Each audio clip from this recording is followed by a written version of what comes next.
Alrighty, fellas and fellettes, welcome back to the Hot Damn Racing Team, and if you're new here, welcome. Alright, let's get right to the point here after a little looks cool. Alright, right to the point. Core 4x4 control arms and the bushings blowing out. Alright, seen a bunch of pictures. The bushings blowing out. Some of you guys might not have seen them. Some of you guys have. Alright, and if you have, check out this theory I have. Just theory. Alright, gonna throw it in the air. I've had my little adventures with the control arms. The stock ones are a terrible, stupid design. Cause nothing but problems, clunks, and noises. All right, very terrible. You can go to a Spone, even worse. All right, so here's my theory. Let's get under here. Oh, the ground is hot. Ooh, it's hot. I just got home from work. I got a little early out. All right, look at, let me go ahead and show you my bushings. 2.5 years. Not a cut, not a slice, not one blowout.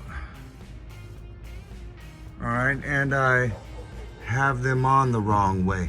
Now I'm one of, all right, the first ones. I got the little idea from Toon Rams over 2.5, I think it's like 2.5 years ago, about these control arms, and have been a blessing ever since. All right, now to get to the blowouts, you usually see them here. Am I right or wrong? We usually see the split really bad right here. All right, here's the deal. When I installed these, right, I installed them one by one onto the truck. Let me start with that. All right, so I took the stock one off. In my case, it was the Spone, because I replaced them with the Spone, and I just set them on top. All right, matched up the bolt holes and then installed them one by one and torqued them down. I believe it's like 135 foot-pounds of torque. That's it. Enough to have, you know, where it's in place and there's no movement. All right, if you make them too tight, this is what's going on. Imagine this is the mounting surface. Keep tightening it, keep tightening it, keep tightening it. You're pulling it on that bushing, and you're putting pressure on it. When it's trying to move up and down, and if it's got to move a lot, or you're driving down the road and your suspension's doing this, you don't realize how much your suspension is moving. I do. I've had a lot of cameras under this truck. Your suspension moves a lot. All right, you're just wearing it out from too much pressure. Now, I see a lot of guys, one big problem is grease. You don't really need that much, but on install, you're gonna wanna grease the surface, all right? If you're using the Core 4, you know, these control arms, it's this whole rubber bushing here, you're gonna wanna get a little bit of grease on it, all right, and then install it, all right? 135 foot-pounds to 140, all right, and then as needed, if you hear like clunks and stuff like that, if it's squeaking, you probably don't have enough grease. Clunks, it's probably not tight enough, or you made it too tight and blew the bushing out.